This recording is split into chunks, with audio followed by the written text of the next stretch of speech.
গাজা যুদ্ধ বন্ধে রাজি হব না, ব্লিংকেনকে নেতানিয়াহু। ইসরায়েলের যুদ্ধবাজ প্রধানমন্ত্রী বেনিয়ামিন নেতানিয়াহু বুধবার মার্কিন পররাষ্ট্রমন্ত্রী অ্যান্টনি ব্লিংকেনকে বলেছেন, সম্ভাব্য পণবন্দি চুক্তির অংশ হিসাবে তিনি গাজায় যুদ্ধ বন্ধ করতে রাজি হবেন না। এক ইসরায়েলি কর্মকর্তা টাইমস অব ইসরায়েলকে বলেন, তিনি ব্লিংকেনকে বলেন যে আমরা একটি চুক্তির ব্যাপারে আগ্রহী এবং আমরা হামাসকে উৎখাতে দৃঢ় প্রতিজ্ঞ। অন্য এক ইসরায়েলি কর্মকর্তা টাইমস অব ইসরায়েলকে বলেন, মিশরীয় মধ্যস্থতাকারীদের মাধ্যমে ইসরায়েল তার সর্বশেষ প্রস্তাব হামাসের কাছে পাঠিয়েছে। তারা আজ বুধবার রাতের মধ্যে হামাসের কাছ থেকে জবাব প্রত্যাশা করছে। নেতানিয়াহু জেরুজালেমে মার্কিন পররাষ্ট্রমন্ত্রীকে আরও বলেন যে হামাসের সাথে পণবন্দি বিনিময় চুক্তি হওয়া মানে এই নয় যে রাফায় হামলা এড়ানো যাবে। তিনি বলেন, রাফার অভিযান কোনো কিছুর উপর নির্ভর করে না। নেতানিয়াহু বিষয়টি পরিষ্কারভাবে মার্কিন পররাষ্ট্রমন্ত্রীকে বুঝিয়ে দিয়েছেন। এদিকে মার্কিন পররাষ্ট্র দপ্তরের মুখপাত্র ম্যাথিউ মিলার বলেছেন, রাফার ব্যাপারে মার্কিন যুক্তরাষ্ট্রের অবস্থান স্পষ্ট করে জানিয়েছেন ব্লিংকেন। তিনি যুক্তরাষ্ট্রের অবস্থানটি জানাননি। তবে বাইডেন প্রশাসন বলছে, বিশ্বাসযোগ্যভাবে বেসামরিক নাগরিকদের সরিয়ে নেওয়া ছাড়া যুক্তরাষ্ট্র রাফায় অভিযানকে সমর্থন করবে না। ইউক্রেনের সামরিক সদর দপ্তরে হামলা চালিয়েছে রাশিয়ার সামরিক বাহিনী ইউক্রেনের দক্ষিণ সেক্টরের সেনা সদর দপ্তরে হামলা চালিয়েছে। রাশিয়ার প্রতিরক্ষা মন্ত্রণালয় এই কথা ঘোষণা করেছে।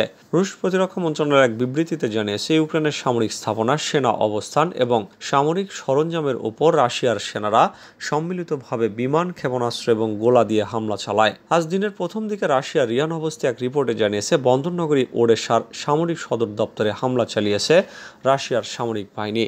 প্রতিবেদনে বলা হয়েছে, ইউক্রেন নিয়ন্ত্রিত ওডেসা শহরে 3টি বড় ধরনের বিস্ফোরণ ঘটেছে। স্থানীয় সূত্র জানিয়েছে, বিস্ফোরণের পরপরই ওই এলাকায় বহু সংখ্যক অ্যাম্বুলেন্সকে ছুটে যেতে দেখা যায় এবং এলাকাটি ইউক্রেন কর্তৃপক্ষ ঘেরাও করে রেখেছে। এদিকে ইউক্রেন ধ্বংস হওয়া পশ্চিমা ট্যাঙ্ক, সাজোয়া যান এবং বিভিন্ন রকমের সামরিক সরঞ্জাম নিয়ে রাশিয়ার রাজধানী মস্কো একটি প্রদর্শনীর আয়োজন করেছে। এতে আমেরিকার তৈরি M1 আব্রামস সহ বিভিন্ন ধরনের সামরিক সরঞ্জাম স্থান পেয়েছে।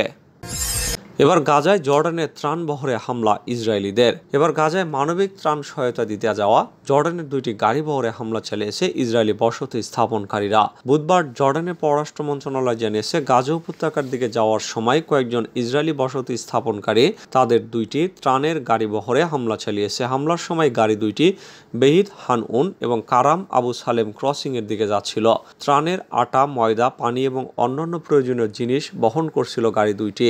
এই ঘটনায় জর্ডানের পররাষ্ট্র মন্ত্রণালয় জানিয়েছে, ত্রাণের গাড়িবহরে সুরক্ষা না দিতে পারা ইসরায়েলের ব্যর্থতা। গাজায় ত্রাণ সরবরাহ সহজ করা ইসরায়েলের দায়িত্ব বলেও জানায় মন্ত্রণালয়। এদিকে একটি ইসরায়েলি আইনি সংস্থা এক বিবৃতিতে জানিয়েছে, ত্রাণ সহায়তার গাড়ির বহরে হামলা চালানো 4 ব্যক্তিকে ইসরায়েলি পুলিশ আটক করেছে। সাবমেরিন বিধ্বংসী স্মার্ট ক্ষেপণাস্ত্রের পরীক্ষা চালালো ভারত। এর নাম supersonic missile assisted release of torpedo, সংক্ষেপে স্মার্ট। এটি মূলত দেশীয় প্রযুক্তিতে তৈরি সাবমেরিন বিধ্বংসী অত্যাধুনিক ক্ষেপণাস্ত্র।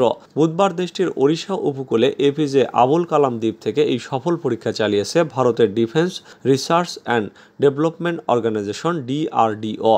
শব্দের চেয়ে বেশি গতিবেগ সম্পন্ন সুপারসনিক স্মার্ট এর সফল পরীক্ষা DRDO এর মুকুটে নতুন পালক বলে জানিয়েছে ভারতের প্রতিরক্ষা মন্ত্রণালয়। এই ক্ষেপণাস্ত্র হালকা টর্পেডো দ্রুত গতিতে নিশানা করতে পারে সাবমেরিনকে, ফলে যুদ্ধ পরিস্থিতিতে শত্রুপক্ষের মোকাবেলায় সুবিধা পাবে ভারতীয় নৌসেনারা।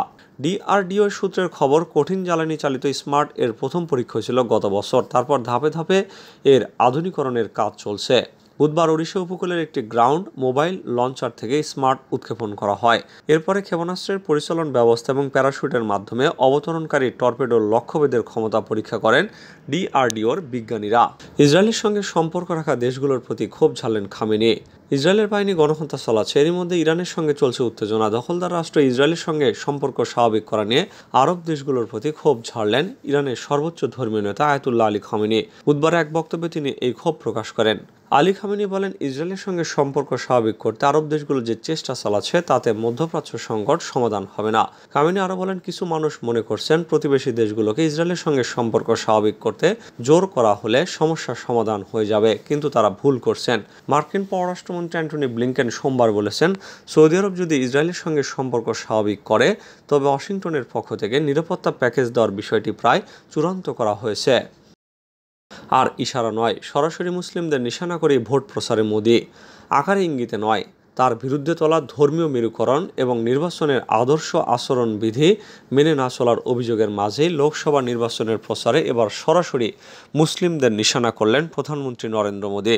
তেলেঙ্গানাতে একটি সভায় তিনি জানিয়েছেন, কংগ্রেস যদি তফসিলি জাতি ও জনজাতি, দলিত, ওবিসি এর সংরক্ষণ কেড়ে নিয়ে মুসলিমদের দিতে চায় তাহলে প্রধানমন্ত্রী কিছুতেও তা হতে দেবেন না। গত কয়েকদিনে প্রধানমন্ত্রী নরেন্দ্র মোদীর নানা বক্তব্যকে ঘিরে আলোচনায় সরব হয়েছে বিরোধীরা। মোদীর বিরুদ্ধে ধর্মীয় মেরুকরণ, ঘৃণাসূচক বক্তব্য সহ একাধিক অভিযোগ তুলেছে তারা।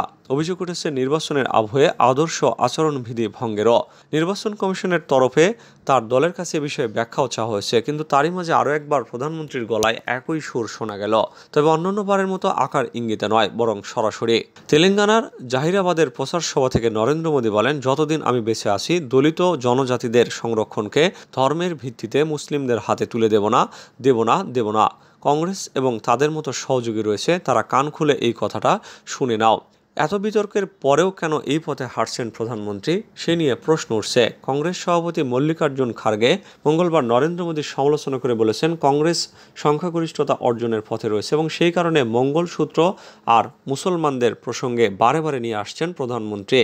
রাজনৈতিক বিশেষজ্ঞদেরও অনেকে মনে করেন বিজেপি সাম্প্রদায়িক ইস্যুকেই সামনে এনে ভোট জিততে মরিয়া। হিন্দুত্ববাদী রাজনীতির গবেষক ও লেখক স্নিগ্ধেন্দু ভট্টাচার্য বলেছেন, সামাজিক ন্যায়ের প্রশ্নটাই যাতে না থাকে তার চেষ্টা করছে বিজেপি। ওরা চায় অন্য ইস্যু নয়, সাম্প্রদায়িকতার ইস্যুটা সামনে রেখে ভোট হোক। 2 দফা ভোটের পর নিজেদের অবস্থা সম্পর্কে সন্দিহান হয়ে পড়েছে বিজেপি, তেমনটাও মনে করছেন অনেকে। যুক্তরাষ্ট্রের পর আরও 6 দেশে ইসরায়েল বিরোধী বিক্ষোভ। অবরুদ্ধ উপত্যকায় ইসরায়েলি আগ্রাসন বন্ধে বিক্ষোভ ছড়িয়ে পড়ছে বিশ্বের বিভিন্ন দেশে। এর মধ্যে যুক্তরাষ্ট্রের বিশ্ববিদ্যালয়গুলোতে চলমান বিক্ষোভ আরও দানা বাঁধছে। গণগ্রেপ্তার এবং বল প্রয়োগের পরও এই বিক্ষোভ দমনে বরং যুক্তরাষ্ট্রের সীমানা পেরিয়ে ছড়িয়ে পড়েছে বিশ্বের অন্তত আরও 6টি দেশে। দেশগুলোর মধ্যে রয়েছে যুক্তরাজ্য, কানাডা, মিশর, ফ্রান্স, ইতালি ও অস্ট্রেলিয়া। যুক্তরাষ্ট্রের পর যুক্তরাজ্যের লিডস বিশ্ববিদ্যালয়, UCL ও ওয়ারউইক বিশ্ববিদ্যালয় ক্যাম্পাসে ফিলিস্তিনিপন্থীরা বিক্ষোভ করেছেন। এছাড়া তাবুকের আন্দোলন শুরু করেছে কানাডার ম্যাকগিল বিশ্ববিদ্যালয়ের কিউবিক ক্যাম্পাসে। এছাড়াও ইসরায়েল বিরোধী বিক্ষোভ হয়েছে মিশরের আমেরিকান ইউনিভার্সিটি জন কায়রো ক্যাম্পাসে। একইভাবে ফ্রান্সের সায়েন্সেস পো অ্যান্ড সারবোন ও institute of political studies campus এবং ইতালির শ্যাপিয়ানজা বিশ্ববিদ্যালয়ের ক্যাম্পাসেও ছড়িয়ে পড়েছে বিক্ষোভ। অস্ট্রেলিয়ার সিডনি বিশ্ববিদ্যালয় ও মেলবোর্ন বিশ্ববিদ্যালয় ক্যাম্পাসেও হয়েছে বিক্ষোভ।